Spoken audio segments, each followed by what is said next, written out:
America लगातार ये दावे कर रहा है कि उसने ईरान युद्ध को लगभग जीत लिया है और अब ईरान में नष्ट करने के लिए कुछ बचा ही नहीं। ईरान के पास ना तो अब उसकी नौसेना बची है और ना ही उसकी एयरफोर्स बची है, ऐसा अमेरिका और वहां के राष्ट्रपति ट्रंप लगातार दावा करते आ रहे हैं पिछले कई दिनों से। लेकिन यही अमेरिका अब तक हॉर्मुज की खाड़ी को सुरक्षित नहीं कर पाया। आज भी हॉर्मुज की खाड़ी पर ना सिर्फ ईरान का पूरी तरह से कब्जा है, बल्कि ईरान ने इस पूरे रास्ते को बंद कर दिया है, जिससे पूरी दुनिया में तेल की कमी पैदा हो गई है। दुनिया भर के देशों में तेल की कमी हो गई। क्रूड ऑयल का दाम आज $106 प्रति बैरल तक पहुंच चुका है, जिससे पूरी दुनिया में महंगाई होगी और पूरी दुनिया को अब इस युद्ध का खामियाजा भुगतना पड़ रहा है। मैंने कई बार पहले भी आपसे कहा है कि युद्ध तो वहां पर हो रहा है ईरान और अमेरिका के बीच में, लेकिन इस युद्ध का जो बिल है वो हम तक आ रहा है। अब हमारी जेब से भी जो पैसा जा रहा है वो इस युद्ध की क्षति का पैसा हम दे रहे हैं। अमेरिका के जीत के इस दावे में सबसे बड़ा लूप होल यह है कि वो अब हॉर्मुज की खाड़ी को ईरान से सुरक्षित करने के लिए दूसरे देशों से मदद मांग रहा है और इन देशों में ईरान का सबसे करीबी दोस्त चीन भी है। इससे क्या पता चलता है? इससे यह पता चलता है कि अमेरिका एक प्रकार से मान चुका है कि वो अकेले अपने दम पर इस क्षेत्र को सुरक्षित नहीं कर सकता। अब उसे दूसरों की मदद की आवश्यकता होगी। इसलिए अमेरिका ने Britain, France, Germany, south Korea, Australia, Japan, Italy और ग्रीस जैसे अपने सहयोगी देशों से कहा है कि वो हॉर्मुज की खाड़ी को ईरान से सुरक्षित करने के लिए अपने अपने वॉरशिप्स भेजें और अमेरिका की सैन्य सहायता करें। इतने सारे देशों से आप देखिए, ये सारे देशों से अमेरिका ने अब मदद मांगी है हॉर्मुज की खाड़ी को सुरक्षित करने के लिए। अमेरिका क्या कहता है कि इस खाड़ी से जो भी तेल ले जाने वाले जहाज गुजरेंगे वो पूरी दुनिया में तेल की सप्लाई करेंगे। फायदा सबका है और अगर आपने हमारा साथ नहीं दिया तो सारे देशों में तेल की कमी हो जाएगी, सारे देशों में महंगाई बढ़ जाएगी। इसलिए अब पूरी दुनिया को मिलकर हॉर्मुज की खाड़ी को सुरक्षित करना चाहिए और एक प्रकार से ईरान के खिलाफ ये जंग छेड़ देनी चाहिए। हैरानी की बात यह है कि वो अमेरिका जो ये दावा करता है कि उसके पास दुनिया की सबसे बड़ी और ताकतवर सेना है, जो एक सबसे बड़ी सुपर पावर है, जिसके पास दुनिया के सबसे खतरनाक हथियार हैं, आधुनिक टेक्नोलॉजी है और जिसके पास पैसे की कोई कमी नहीं, उसकी ये विशाल सेना इतने हथियारों के बावजूद, इतने संसाधनों के बावजूद अभी तक ईरान को अपने काबू में नहीं कर पाई और आज हॉर्मुज के लिए अमेरिका को दूसरे देशों की मदद मांगने पर मजबूर होना पड़ा।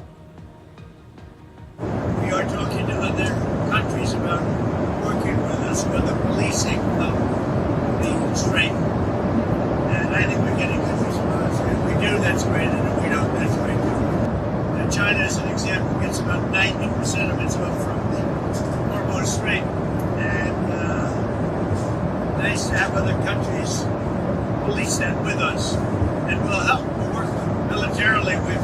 As far as I'm concerned, we've essentially defeated.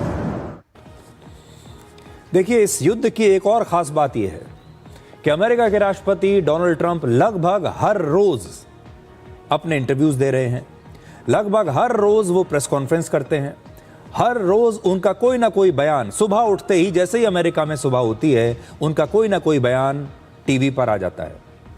यानी वो जो कुछ भी कहना चाहते हैं वो पूरी दुनिया में अपनी बात कह रहे हैं, प्रचार प्रसार कर रहे हैं। अमेरिका के रक्षा मंत्री भी लगभग हर रोज प्रेस कॉन्फ्रेंस करते हैं और दुनिया को बताते हैं कि इस युद्ध में कैसे अमेरिका जीत रहा है। बड़े बड़े दावे करते हैं, चाहे वो ट्रंप हो, चाहे अमेरिका के रक्षा मंत्री हों या अमेरिका के दूसरे सरकार के जो अधिकारी हैं वो हों। वो पूरी दुनिया को यही बताते हैं और फिर दुनिया की बड़ी बड़ी न्यूज़ चैनल्स और बड़ी बड़ी न्यूज़ एजेंसीज इसे प्रसारित करती हैं, ये कहते हुए कि अमेरिका इस युद्ध को जीत रहा है। इजराइल के प्रधानमंत्री बेंजामिन नेतन्याहू भी लगभग हर रोज़ कोई ना कोई बयान देते हैं, कोई ना कोई वीडियो जारी करते हैं और दुनिया को बताते हैं कि कैसे वो इस युद्ध को जीत रहे हैं। उन्होंने ईरान की कमर तोड़ दी है। लेकिन ईरान की तरफ से अभी तक ना तो उनके सुप्रीम लीडर का कोई ऐसा बयान आया है जिसमें लोग वीडियो पर उन्हें देख सकें, उनकी आवाज़ सुन सकें, उनका चेहरा देख सकें, ना ही ईरान की ओर से उनका कोई भी ऐसा सरकार का प्रतिनिधि अभी तक सामने आता है जो इस युद्ध के बारे में ईरान का पक्ष दुनिया तक पहुंचा सके। तो अगर आप देखें तो जो सप्लाई है जानकारी की, हर रोज टीवी पर आकर अपनी बात कहने की, वो जो सप्लाई है वो अमेरिका और इजराइल की तरफ से बहुत ज़्यादा है और ईरान की तरफ से बहुत कम। थोड़े दिन पहले ईरान को शायद इस बात का एहसास हुआ होगा और इसीलिए ईरान के जो राष्ट्रपति हैं वो फिर एक दिन सड़कों पर निकले, लोगों से मिलने लगे, उनके साथ फ़ोटो खिंचवाने लगे और फिर उनका ये जो वीडियो है वो ईरान ने पूरी दुनिया में सर्कुलेट किया ताकि लोगों को ये पता चले कि ईरान में भी सब कुछ ठीक ठाक है। अब देखिए, वापस आते हैं उसी मुद्दे पर कि अमेरिका कैसे दूसरे देशों की मदद मांग रहा है।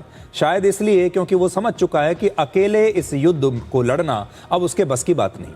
सबसे दिलचस्प बात यह है कि अभी तक अमेरिका के इन तमाम सहयोगी देशों में से कोई भी अमेरिका की सैन्य मदद करने के लिए तैयार नहीं हुआ है। जर्मनी, जापान, ऑस्ट्रेलिया, इटली और ग्रीस ने तो किसी भी प्रकार की सैन्य सहायता देने से साफ इनकार कर दिया है और ब्रिटेन सहित बाकी देशों ने भी अभी तक अमेरिका को कोई सीधा जवाब नहीं दिया है कि वो मदद करेंगे या नहीं। जर्मनी के रक्षा मंत्री ने स्पष्ट शब्दों में कहा है कि अभी तक नेटो ने हॉर्मुज की सुरक्षा की जिम्मेदारी लेने का कोई फैसला नहीं किया है। Was erwartet die Welt, was erwartet Donald Trump von einer, sagen wir mal, einer Handvoll oder 2 Handvoll europäischen Fregatten dort in der Straße von Hormuz zu leisten, was die machtvolle amerikanische Navy dort alleine nicht hinbekommen kann? Diese Frage stellt sich mir, und bevor wir eine Entscheidung treffen außerhalb des NATO-Gebiets, übrigens wäre dazu sowohl ein internationales Dach notwendig als auch ein Bundestagsmandat. Das würde ich mir sehr gut überlegen, bevor wir diesen Schritt gehen. Und ich sehe ganz klar dafür keinerlei Veranlassung, das zu tun. Es ist nicht unser Krieg, wir haben ihn nicht begonnen, wir wollen diplomatische Lösungen und ein schnelles Ende.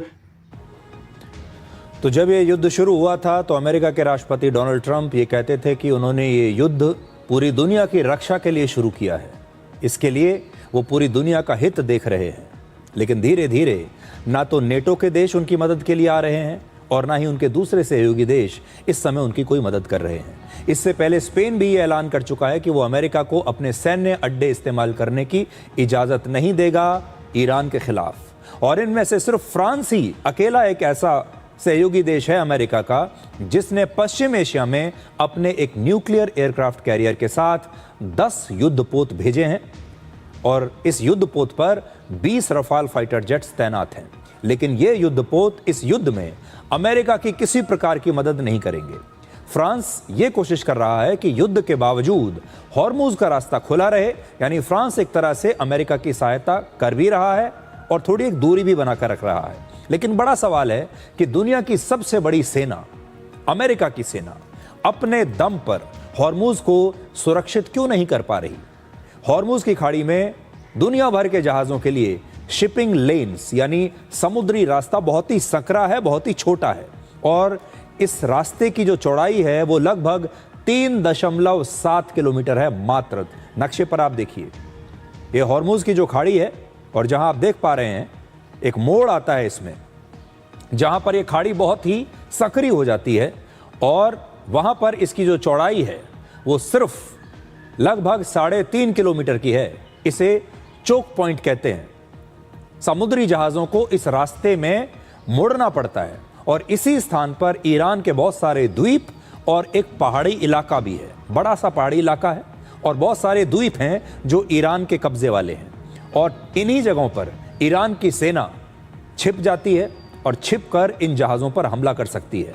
इसलिए इसे दुनिया के सबसे खतरनाक समुद्री choke points में से एक माना जाता है।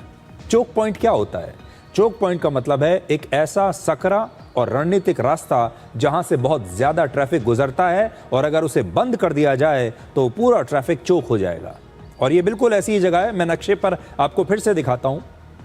ये कहने को तो इलाका, इसकी जो चौड़ाई है नक्शे पर अगर आप देख पाएंगे तो सिर्फ 3.7 किलोमीटर की है, लेकिन इसके आसपास जो छोटे छोटे द्वीप हैं और जो पहाड़ी इलाका है उस सब पर ईरान की सेना है और पहाड़ी इलाका होने की वजह से ईरान की सेना को एक एडवांटेज मिलता है कि वो वहां बैठे बैठे एक ऊंचाई से इन जहाज़ों पर न सिर्फ निगरानी कर सकती है बल्कि इन पर सीधे हमला भी कर सकती है। अब विडंबना देखिए कि अमेरिका की इतनी बड़ी सेना इस छोटे से संकरे रास्ते की रक्षा नहीं कर पा रही। हॉर्मूज के रास्ते की चौड़ाई अगर वैसे आप देखें तो लगभग 33 किलोमीटर है, लेकिन जहाज के जाने का रास्ता जो जब वो मुड़ता है यहां पर तो सिर्फ 3.7 किलोमीटर के आसपास है। और ईरान की नौसेना कहने को तो अभी बहुत कमजोर हो चुकी है, लेकिन वहां का जो रेवोल्यूशनरी गार्ड है उसके पास कई विकल्प हैं। उनके पास छोटी और तेज रफ्तार वाली बोट्स हैं, उनके पास मिनी सबमरीन्स हैं यानी मिनी पनडुब्बी हैं, ड्रोन्स हैं और यहां तक कि समुद्री माइंस यानी बारूदी सुरंग भी उन्होंने यहां पर बिछाई हुई हैं समुद्र के नीचे, पानी के नीचे। और ये बारूदी सुरंग ऐसी हैं जिनसे बड़े बड़े वॉरशिप्स भी हिल सकते हैं, उन पर भी हमला किया जा सकता है। एक ब्रिटिश संस्था के मुताबिक ईरान हर महीने लगभग 10,000 ड्रोन्स का निर्माण कर सकता है। मतलब उनकी जो मैन्युफैक्चरिंग कैपेसिटी है वो 10,000 ड्रोन हर महीने के उत्पादन की है। यानी अगर ये युद्ध लंबा चला तो भी ड्रोन्स की लगातार सप्लाई ईरान की सेना के लिए बनी रह सकती है। ऐसा दावा किया गया है कि ईरान के पास लगभग 6,000 समुद्री माइंस हैं और एक समुद्री माइन की कीमत लगभग 1,35,000 रुपए के आसपास है। सोचिए, सिर्फ 1,35,000 रुपए की एक माइन। लेकिन यह माइन हमला ऐसा करती है कि सैकड़ों हजारों करोड़ रुपए के जो वॉरशिप्स हैं, हजारों करोड़ के, उन्हें भी बहुत गंभीर नुकसान इनसे हो सकता है। या बड़े बड़े शिप्स को, बड़े बड़े वॉरशिप्स को ये जो समुद्री माइंस हैं ये डुबो सकती हैं। अमेरिका की नौसेना में 465 वॉरशिप्स और सबमरीन्स हैं, जबकि ईरान की नौसेना में सिर्फ 109 हैं। और अमेरिका यह दावा करता है कि उसने ईरान की नौसेना के ज्यादातर वॉरशिप्स को पानी में डुबो दिया है, खत्म कर दिया है। लेकिन इतने वॉरशिप्स होने के बाद भी अमेरिका के लिए हॉर्मूज में ऑयल और एलपीजी टैंकर्स की रक्षा करना इतना मुश्किल हो रहा है। दुनिया भर के जो बड़े बड़े रक्षा के एक्सपर्ट्स हैं उनके मुताबिक हर दिन सिर्फ 3 से 4 ऑयल टैंकर्स और एलपीजी टैंकर्स को ही सुरक्षित रास्ता और हवाई सुरक्षा देने में 7 से 8 वॉरशिप्स लग जाते हैं। कुछ समय के लिए तो ये किया जा सकता है कि इन जहाज़ों के लिए आप हर रोज़ 7-8 वॉरशिप्स लगा दें इनकी रक्षा करने के लिए, लेकिन लंबे समय तक ऐसा करने के लिए बड़ी संख्या में वॉरशिप्स की आवश्यकता होगी। और इस युद्ध से पहले हॉर्मूज की खाड़ी से हर दिन औसतन 140 शिप्स गुजरते थे। इस पर आप नजर डालिए, पहले हर दिन 140 जहाज यहां से गुजरते थे, लेकिन 1 मार्च से लेकर 13 मार्च तक सिर्फ 17 शिप्स ही यहां से गुजर पाए हैं। 77, माफ कीजिएगा, सिर्फ 77 शिप्स यहां से गुजर पाए हैं 1 से 13 मार्च के बीच। यानी अगर औसत निकालें तो एक दिन में सिर्फ 5 से 6 शिप्स ही यहां से गुजर पा रहे हैं। यानी इस इलाके से गुजरने वाले जहाजों के ट्रैफिक में लगभग 96% की कमी आ गई है। और यह अमेरिका के लिए एक बहुत बड़ी नाकामी है, नाकामयाबी है। कहां पहले 140 शिप्स रोज गुजरते थे और अब 1 से 13 मार्च के बीच सिर्फ 77 शिप्स गुजरे हैं। अब एक दिन में मुश्किल से 5 से 6 शिप्स गुजरते हैं, और ये भी वो शिप्स हैं जिन्हें ईरान की सेना वहां से गुजरने के लिए इजाजत देती है, जिनमें हमारे देश के भी कुछ शिप्स अभी हाल ही में यहां से गुजरकर वापस आए हैं। तो यह अमेरिका के लिए एक बड़ी नाकामी है, क्योंकि इससे दुनिया भर में तेल का क्राइसिस हो रहा है, एलपीजी का क्राइसिस हो रहा है, दुनिया भर में महंगाई बढ़ेगी और दुनिया भर के जो लोग हैं वो इस युद्ध से कुछ समय के बाद परेशान हो जाएंगे।